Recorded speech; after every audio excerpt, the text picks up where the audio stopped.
Thanks for tuning into my new show, Get U.S. Market Ready with Italian Wine People. I'm Steve Raye, author of the book, How to Get U.S. Market Ready. And in my previous podcast, I shared some of the lessons I've learned from 30 years in the wine and spirits business, helping brands enter and grow in the U.S. market.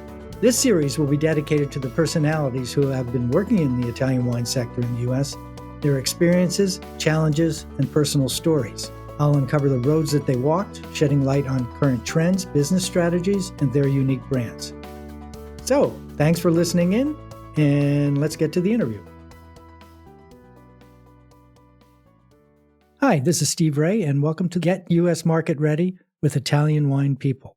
Today, I'm very pleased to have as a guest Tony Apostolakos, who is the U.S. representative of Masi, which is one of the more famous Italian brands. And I wanted to welcome him on board and do a brief intro of himself. Tony, welcome. Welcome, and thank you for having me today. As the name probably gave you the hint that I'm not Italian, but I'm from a Greek descent. I'm Canadian-born, living in the United States, representing Masi now since 1999, starting my days in Canada, and then eventually being moved to the United States 2005, and working for Masi directly since then. Residing in upstate New York and traveling back and forth, pre-COVID, of course, to Italy on a regular basis and working alongside multiple colleagues and partners in the United States.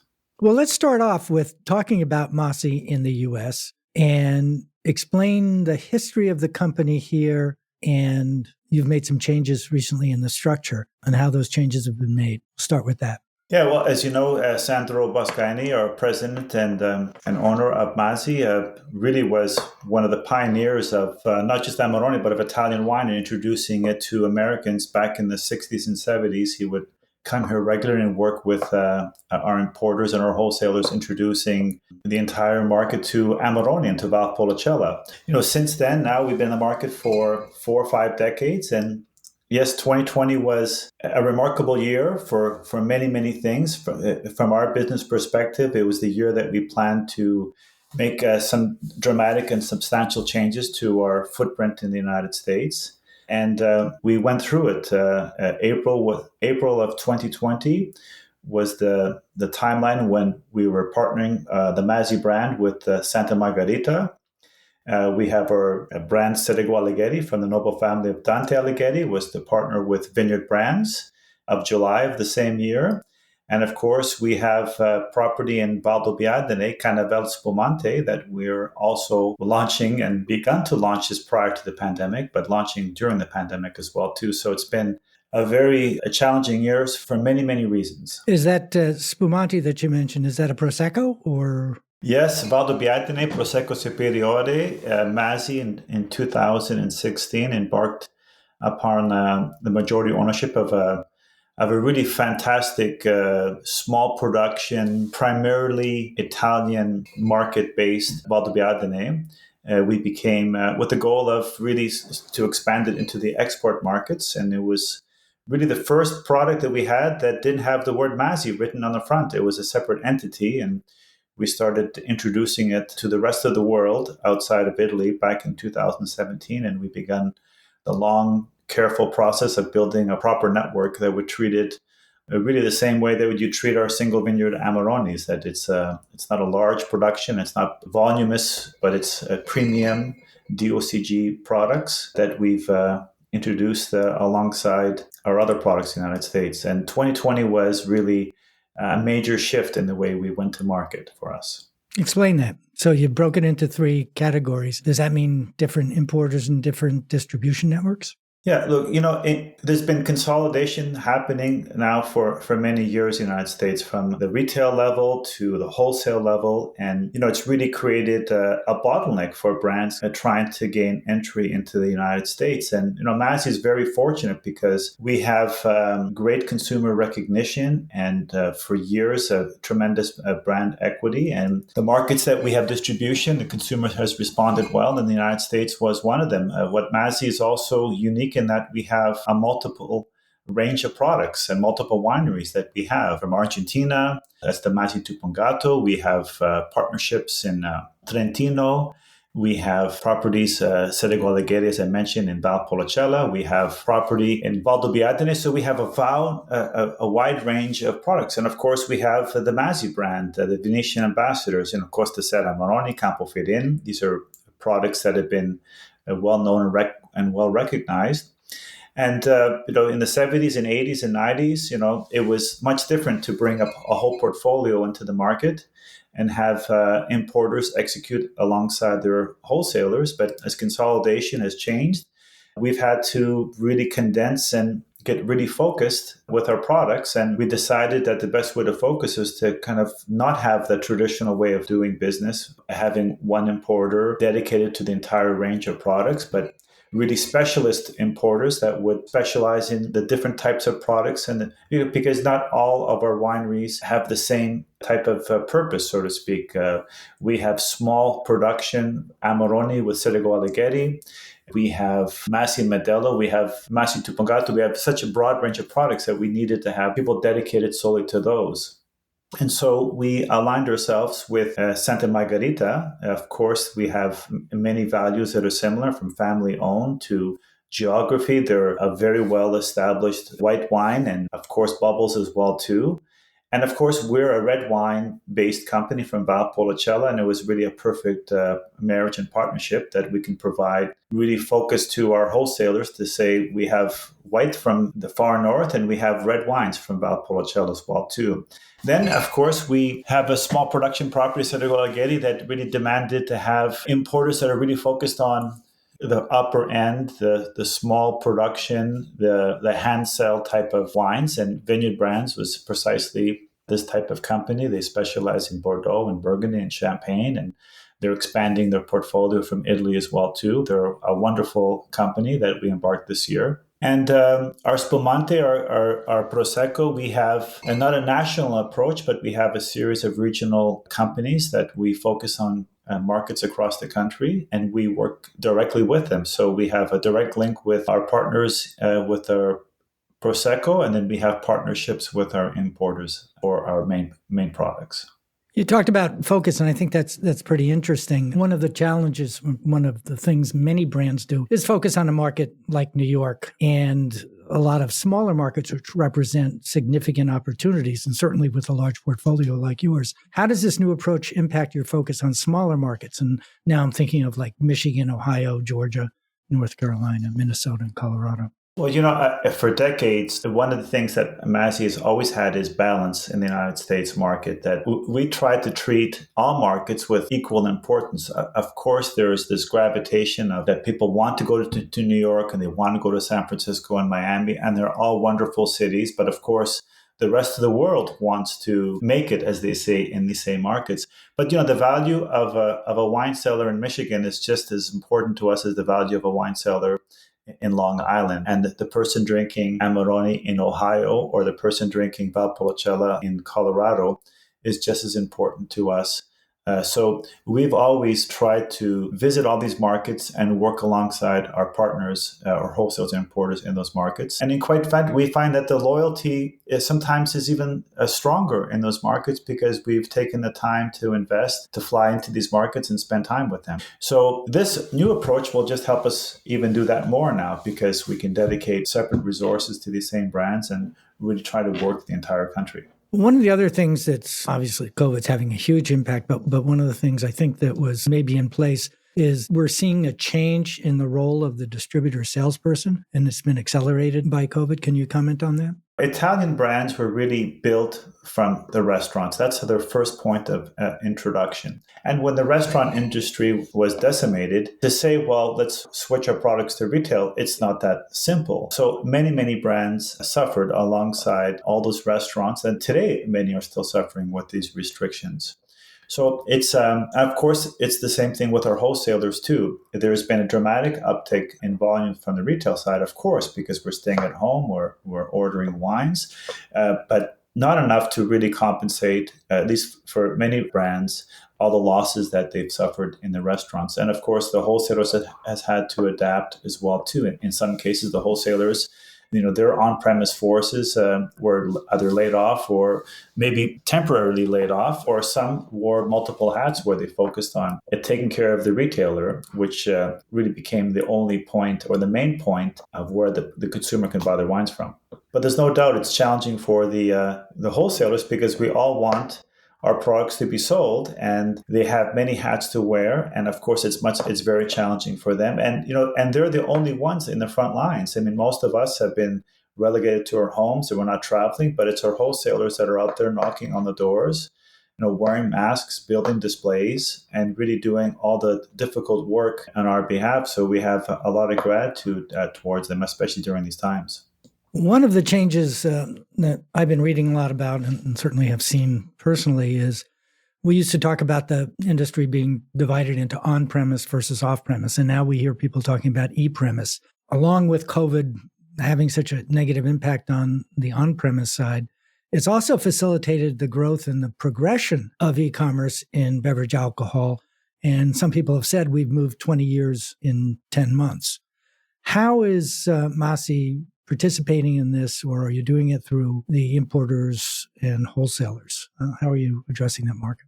Well, look, of course, social media is, to go to e-commerce, at one point we said it was a channel, but really it's a marketplace. COVID has shifted all of our attention, and now we're on Instagram or Facebook. We're on these famous wine publications website trying to get the reviews, the scores, comments. There's large retailers from a national platform have done exceedingly well. Their growth has been tremendous. But getting distribution with them is challenging if you don't have it. We've been fortunate because we've had the groundwork laid by our previous importers and wholesalers. So the brand was set, so to speak, in many cases. So we were fortunate enough to have the distribution and to have that pull already. But what are we doing? We have, through our importers, it has to be all online now. But it seems that Instagram is becoming a very important way of reaching out to sommeliers, who are still very important to us, even though many restaurants still aren't where they should be, but they'll be back. But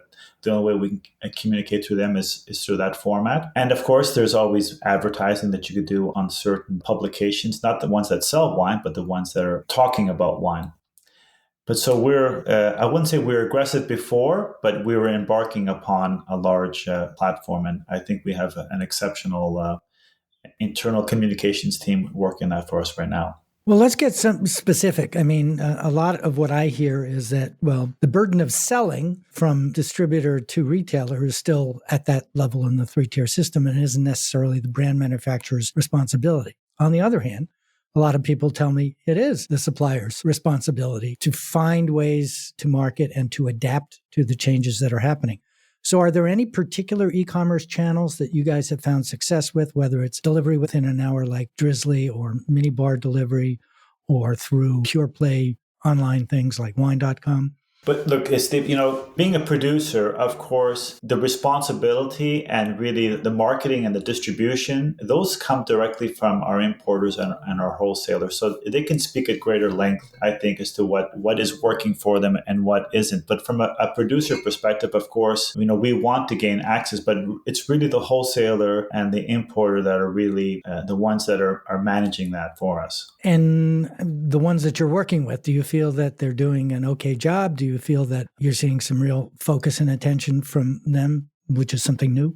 Oh, yeah, definitely. I think they've done a remarkable job in transitioning from restaurants and focusing their resources towards retail, and not neglecting the restaurants, because the restaurants will come back and they're still supporting them in terms of buying product or helping them in some way. But really trying to shift their attention and the resources towards retail in terms of building proper merchandising materials and working alongside our retail partners and trying to get depletions and distribution.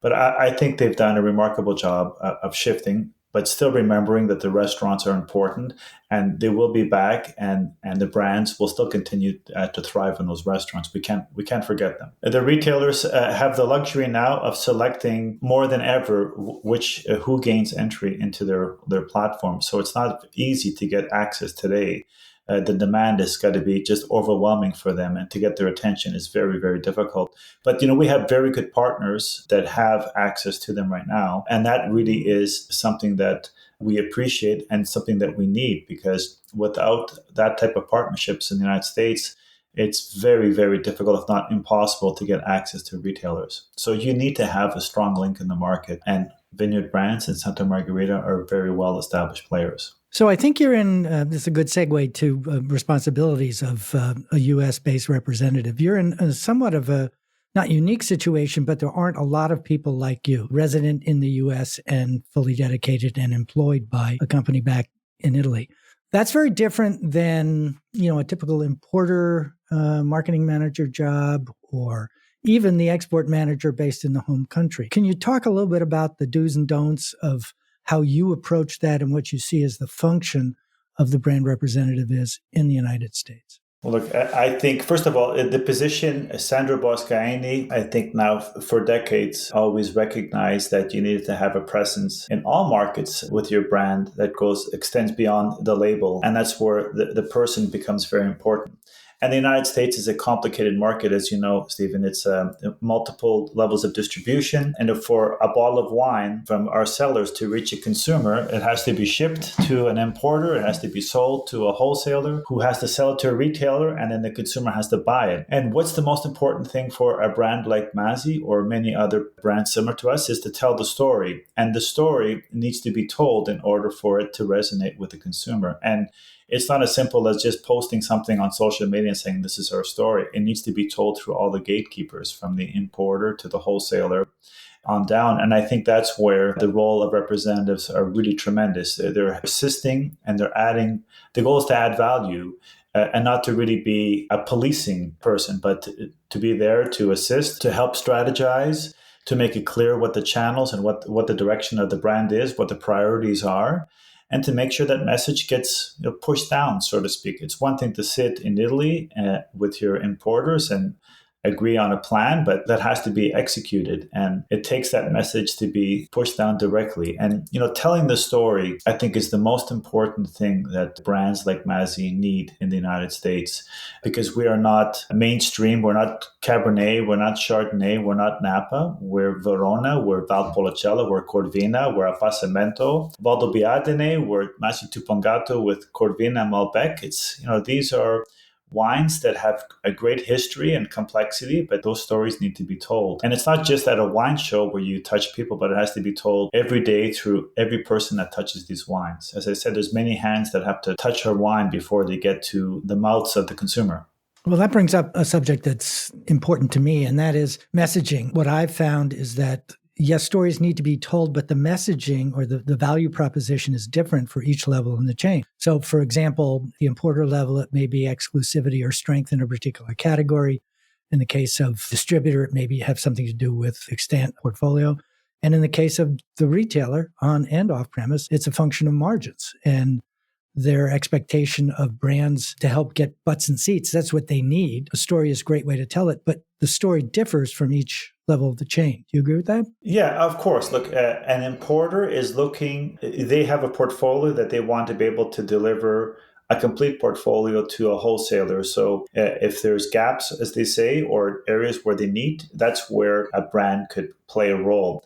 The wholesaler doesn't probably have a lot of gaps in their portfolio because they have multiple suppliers. So for them to have another Amarone or another Valpolicella is not necessarily something that is a priority to them. Of course, it's welcomed. It's not that it's not welcome, but for them, profitability becomes important. And of course, when you have strong brands like Masi within wholesalers' books, it certainly helps. We like to think it helps the representatives knowing that they have these great wines that they can access some of the best restaurants. So the proposition could be from the very top, an importer has a hole in the portfolio. And the wholesaler, of course, it could be profitability, but they also have access to great wines that they can deliver to their best clients, so they get better access to the trade. And for the trade, what do they want? They want, when they put something on their wine list or on the shelves, that they can sell it, that they have equity behind it, because they need these products to be in and out. And if you're a retailer, when you put a bottle of Masi on the shelf, the expectation is that it's sold. And of course, the marginality plays an important role. We've never discounted our brands. We're not discounters, so we like to think that the equity is high, so the marginality is there too. So the proposition is a little bit different for every level. But that begs the question. You said you took Masi off the label of some of these other, call them now standalone products. Yeah, they always were their own entities. It's just that we had the Masi brand on the front of the label. And in order for us to really fulfill our goal of having a separate set of importers and different channels of distribution, then we really had to remove the front of the wine and just have on the back label bottled and produced. Cedric Alighieri is a property owned from Dante's descendants for over 650 years of winemaking in Valpolicella. Our expertise in partnering with them comes from the winemaking side and from the distribution side. So it's only appropriate that we keep our names in the back label, but really in the front, it was rightly to be always called Cedric Alighieri. But we felt years ago that having the word Masi was a benefit. But in this market, the realistic is that you can't, legally have the word Masi written on every label and expect to have separate types of importers managing it. So it was a combination of both in the first to make. But, I think that the brands, when the consumer turns it, they have that trust and that consistency when you see the word Masi written in the back. But when you see the front label, you see Cedric Alighieri, for example, you'll see that it has the prestige and the history of a family for over 6 centuries. So one of the things you mentioned to me when we were originally talking about this, I was very interested in the role and function and fine-tuning what you do as a brand representative. And one of the points you had made was not to micromanage and to let the people at the various stages do what they're being, how they're earning their money and supporting the brand. Can you talk a little bit about that? Yeah, we're a producer. We're a wine producer. We don't specialize in distribution. So for us to tell the wholesaler how they should be managing, I've heard it done by others, but I think it's not right. That's just what their specialty is. I think that's going to be pretty refreshing to distributors because I think the other case is more common, don't you think? Yeah, it is. It's very rare rarely do you hear a wholesaler tell you, well, you should consider hanging the grapes for 4 days longer on the vine. They don't tell us how to make wine, and maybe we shouldn't be telling them how to distribute. It's their specialty.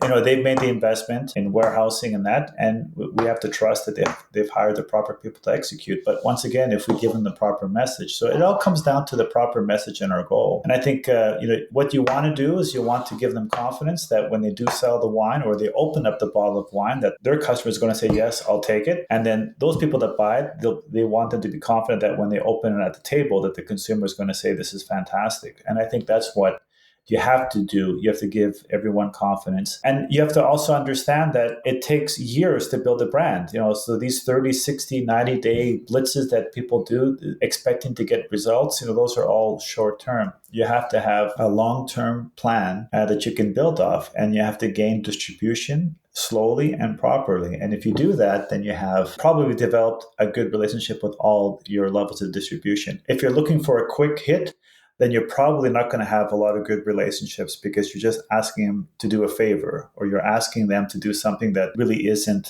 sustainable. And I think those are the things that you have to recognize. So it's not our job to tell an importer how to manage their wholesaler, and it's not our job to tell the wholesaler how to manage their network of customers. We're there to offer whatever assistance we can from the winery side. Of course, there's meetings you hold and you want to see why you're doing well and why you're not doing well and what things we have to change. But those are things you have to explore as partners, which is what we are. We didn't hire anyone. We're all partners in this. And that's, I think, the mindset that you have to take. The sense I got from you when we were talking earlier was that everybody has to add value in whatever their area of strength is. And micromanaging or criticizing or questioning, both at the importer and distributor level, while it might be the issue that you're dealing with on, you may have to give some reports back home on distribution and commenting on that. How do you balance those two things? I'm not sure if I'm even balancing it properly. I think that you get spoiled working with Masi because the results are positive when you have a brand that is strong and that there's not a lot of resistance at each level of distribution when you're saying, can you please represent this product? So, we're very fortunate in that case. But yeah, one thing with our winery is that we're all realists and we understand if the economy is suffering, if there's COVID, if there's natural disasters, if there's consolidation, as long as there's good reasoning for it and a plan for us to move away from it or be moved beyond it, I think that's the important thing. I think over 300 years of winemaking, there's going to be some ups and downs. As long as we're pointing in the right direction, we have confidence that we can grow. So I think we accept that sometimes you may not necessarily regress, but not necessarily have the results that you want. But as long as you're examining everything and trying to improve, that's the most important thing. I think our wholesalers and our importers, they get beat up a lot, right? Every month. I mean, this Friday, I'll be doing a wholesaler launch of our Prosecco Cannavel in the Mid-Atlantic. And, I have 25 minutes to speak. I'll probably take 15 because I'm sure they'll be delighted. Not that I don't take the full 25. I'll make the point about our products and I'll engage as much as I can. But there could be 20 or 30 others speaking or 15 that morning. So there's a lot of pressure on them. And there's a lot of expectations that most, quite frankly, aren't always realistic, but they have to deal with it. Well, that whole concept of the general sales meeting, I think you're referring to something like that, where you're briefing an entire sales team on your product. And it's the Friday show where, they may have 10 or 20 suppliers giving presentations. Yeah, that's what I'm talking about. But that's, when COVID passes, pre-COVID, that was one of our main functions as working as representatives, traveling and working alongside everyone and getting into the vehicle and opening wine together and selling it together. I think that's another important part of passing the message along. But doing that over a repeated basis over a long period of time. If you're based in Italy and you come visit your market once or twice a year at best, it's very difficult to establish anything long term. It's much more challenging. It's not impossible, but it's much more challenging. Well, that was one of the questions I wanted to pursue, that you're physically here, and I think that is relatively unusual situation. What can an export manager headquartered in the home country not accomplish that you can accomplish, or vice versa? Well, look, I think the relationships that you build with all the levels of distribution are very important, and it's very difficult to do that when you're not in the market. You can have good relationships, but I think you need to have plenty across the country, and you build that over time and trust, and that's through repeated market visits. Because I think that if you're a wholesaler and you have a brand representative coming to your market, you want them to be of value. You don't want them, oh, geez, I have to take this guy around for the day. Because they are working that day trying to earn an income and service their clients. And you can't be a distraction. So the way you build that is by helping them sell wine. And I think the repeated visits are really quite beneficial over time. One of the lessons I learned early on in my training from sales guys, checking the shelves, of course, when you're going into a store. But I remember in one instance back in the days when we used to wear suits, and there were some shelves that needed dusting. So I grabbed a duster and we dusted all the bottles, and that made the relationship that I had with that particular rep, and also for that rep with that particular retailer. I'm not saying you can do that all the time, but it's what I mean. That's kind of a simple example of adding value. When something needs to be done, do it if you're capable. Yeah, I agree. And first of all, I think the days of wearing suits when producers would show up in a retail shop and they'd be, dressed to the nines, it's like, it seems out of place, doesn't it? You have a retailer who's working all day, they're in casual work clothing, which they should be because they're working, and it's a hot summer day and you have your representatives taking you in there. And how many times I've seen guys just dressed just over the top. And I think you also have to kind of fit your market as well too. I lived in Boulder when I first moved here. Boulder, Colorado was my home base for 10 years. And it was fantastic because you go to Aspen and the representatives are wearing shorts and they're selling wine. At Portland, every market is different. Of course, I still respect some formal markets where you have to wear a suit. I understand that, but it's nice that you can have some flexibility and be who you should be, right? Oh, I get that, but it's hard for a lot of Italians to come and not look fabulous because of tailoring and taste and style. It's easy for them. It's worked for me, but it's easier for them. You're right. So let's bring this to a close. What can somebody take away from this conversation and put to use immediately to help improve their situation or services that they're providing to the people? We just have to understand how this distribution system works and the pressures at each level that they have. I think if we take the time to understand the challenges that each level has and try and execute, I think would be better off, from the importer to the wholesaler to the trade, the retailer, restaurateur. I think that would be the biggest thing that I think we should take away.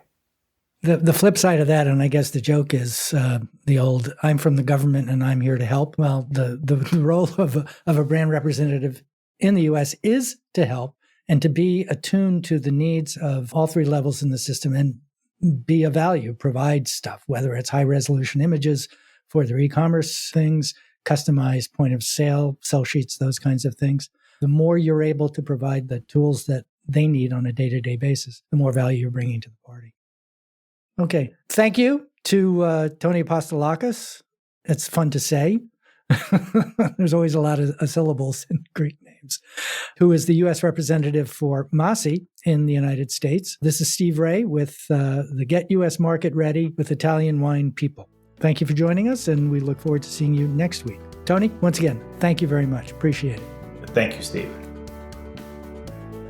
This is Steve Raye saying thanks again for listening on behalf of the Italian Wine Podcast.